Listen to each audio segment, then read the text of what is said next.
Well, you came back. My name is Adam, and this is Argos Anonymous, and we're going to continue our discussion of dun, dun, dun, dun, LGS boxes. So, I guess we'll start at the beginning with LGS Volume 1, and we'll just talk about the packaging, and then we'll get inside the box and talk about the cards and the reprints and what it all means. So, for starters, some people have talked about how plain the box is. And that's true. I mean, this is pretty darn plain. You just kind of put a label on it, and then you've got this box. Inside this box, though, are 50 of these. Each of these packs has one card in it, so you get 50 cards per LGS box. And I would say, although this outer box is quite plain, we should keep in mind that this outer box was meant to be shipped to the LGS, and then the LGS opens it up and sells the packs. The packs are meant for the players. So since the packs look, I think, really nice, it's a nice color, nice print, and then on the back you have this little security sticker that tells you the breakdown of the cards inside, but also prevents some jerkface McGee from opening it up and slipping out the bad or the good card and putting in a bad card and then selling it to you. I think it's okay. I think it's okay.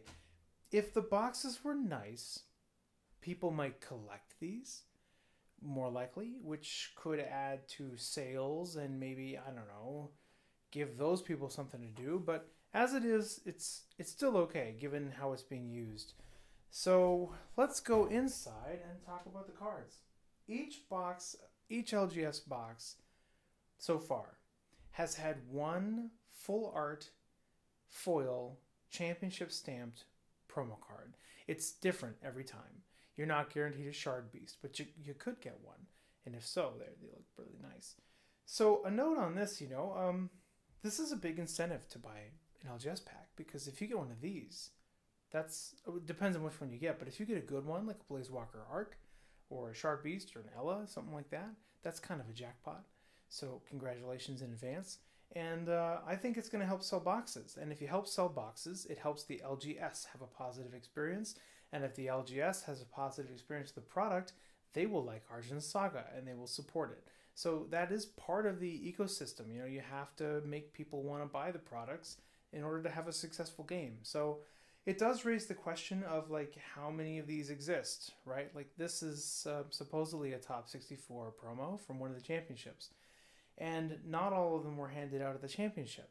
So the question then is, are there only 64, and as soon as the extras are pulled out of the box, are we done? Or are there more? Are there 70? Are there 80? Are there 500? Zillion? We don't know. Are they going to print more? I mean, I hope not, right? Because I don't know, that wouldn't feel good if it's like a top 64 promo at a championship and then there's just a ton of them. And I hope that's not the case, but we just don't know. So keep in mind as you chase these and pay money for these, that these could be a top 64 promo, and there's only 64, 70. There's probably a few extra, 75 or something, but we don't know. And it won't be until they stop showing up in the LGS boxes that we really know. And at some point no one will find Shard Beasts in the boxes anymore, and then we can kind of assume all the Shard Beasts are gone, So beyond the championship promos, in each LGS box, you also get one of these full art serial stamped foil cards, which look really nice. And you don't always get a Nanatsu. You might get a Ruka or a GZ or something else. They're nice. It's a nice little perk. So something else to look forward to. Then you have the actual LGS set itself. And over here, if you just check it out here, I'll show you. These are all the cards that are contained within LGS Volume 1. They did have 2 foil cards, one of which was new. This Gloom Necrolord was a card that basically you got advance access to this card by getting the LGS box. And it was later released in the 3rd set, Ascension. Though it was released as a normal standard version, not a nice full art foil like this. And then they did give you, as the other foil in the set, they gave you this full art treat, which is a real treat. See what I did there? A real nice treat, actually. This full art foil is a really good looking card. The rest of the cards are not foil, including the Tux, which was shown in that initial picture. He was a spirit who's actually still holding quite a lot of value. And then another non-foil things, you have all the crystals from the early sets in there, which are really heavily played, and these are really nice full art crystals, right? So this is a great little component to put in the LGS packs. Last but not least are the Omega Magics, and I think we should talk about this real quick, because when you put early access cards in a pack to help sell it, I think that's fine, because shortly after that, everyone's gonna get access to it, and that's fine. You know, you pay a little bit up front, you get a cool alternate version early, no problem. And if you put a full art cool version of like a common card, it doesn't matter, right? Because it's just awesome, but it doesn't hit any values or any collections, anything like that. And the championship stamped cards, as long as there aren't like 6,000 top 64 championship cards in some office somewhere that are going to drip out over the next 3 years, I think it's fine. But if you've got hundreds of a supposedly rare card sitting around, it raises some questions, and everyone will figure it out long term, I guess. But short term, I don't know. We just don't know. We'll have to see how that plays out. These were printed as rares. So the rares in Betrayal and Revelations, they're not worth a lot, even if it's a good card, just because it's a small set, and so you can get rares pretty easily, and there's a lot of them, and so it's fine. I think you reprint a nice version of this, and no big deal. It's not going to really hit the value of the box. But the Omega Magics are a little bit different, and for several reasons. These are from Betrayal, which is the first Argent Saga set. And Betrayal struggled and is struggling to hold value for quite a few reasons, I think. Not all of which are its own fault, but some definitely are. So, first of all, Betrayal struggled to hold value because of all the FOMO and the excitement when the game first came out. People opened a ton of boxes, a ton of cases, stores did max box openings, and they kind of got ahead of themselves, and products just flooded the market and crushed the values, right?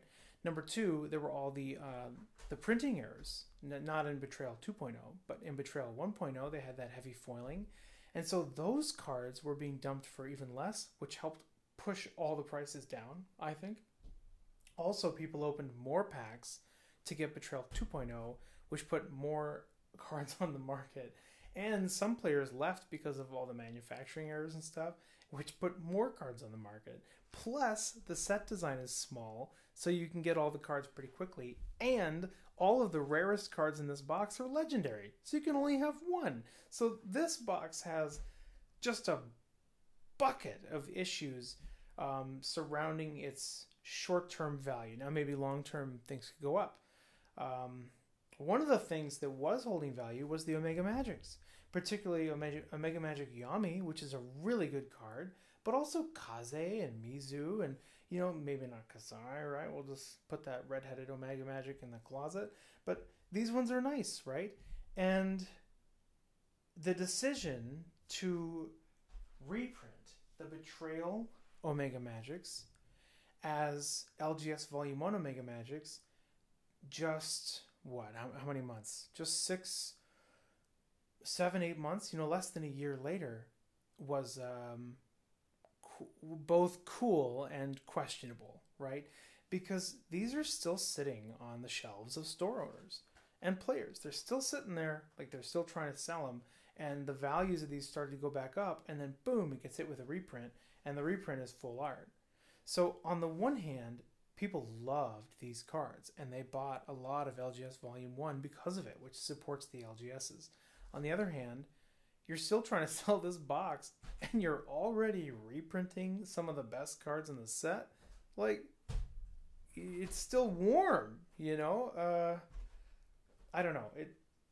I question that, and I think my concern is that if this repeats, you're telling people to be careful and to not hold boxes and to just sell the product as fast as you can because the reprint's right around the corner. So especially in a new game, you don't have the player base to soak it all up, so maybe it's time to slow down and just let the game develop just a little bit. That said, I have wondered if part of the reason they did that was because this art is really cool. Like, this is really This is really cool art. I love this art. I love Hikari. I mean, I love all of them. They look really good. And the art, the quality of the art is lost in the Betrayal foiling, in my opinion. Unless you look at it under certain art, but you can see as we put these out how easy it is to see how great the art is on the full arts that are non-foil. And then on these sort of heavily foiled Betrayal cards, it's harder. Some of them you can see okay at the right angle, but you go to the wrong angle and it's hard to see. So right over here though is an image of what these Betrayal cards look like under fluorescent tube like factory lighting, which is pretty different, but just for reference, there you go. But here it is what it is. So maybe they wanted to put these out there because they look awesome and they've got great art and they wanted players to be able to have it. And I'll tell you that. I mean, the players love it. People love these full art cards and they love the art of it, and that's great. That's a great thing. And so I don't know. I just, in the future, I guess I would just say you can't never make everyone happy, but if you're rapidly reprinting super rare cards before it's even been a year, you're going to hit the box values that are still on the shelves of these stores, and it's going to make it harder for you to sell product, which doesn't seem that smart. But then again, I'm not in the business office, and I have no idea what I'm talking about. Woo! But that's just my guess, But maybe I'm wrong. Maybe there's some voodoo magic to this that I just don't understand, or maybe they already sold everything out and they're just putting out, they're just feeding the players' needs, which would be cool if that's the case. But anyway, that is LGS Volume 1, and we just talked about getting early access to cool cards, and we're talked about cycling in these championships and putting in cool foil and non-foil full arts, and some of the reprinting policy. And we're just going to have to pay attention to future sets and see if they're still doing it this way. If the super rares, or if an Argent rare shows up or something in an LGS Volume 1, or if they steer away from that. And stay tuned for the next episode, which will cover LGS Volume 2 and some changes that were intentional, I think, to the structure of that product based on the feedback received from this one. Which, thank you again, Amicon, of course, for listening to Player Base. We love this game, and any questions and criticism that we give, of course, is given on a big fat pile of fluffy hugs and love, because the game is it's so good. We just want to crush it into the best little diamond that we can.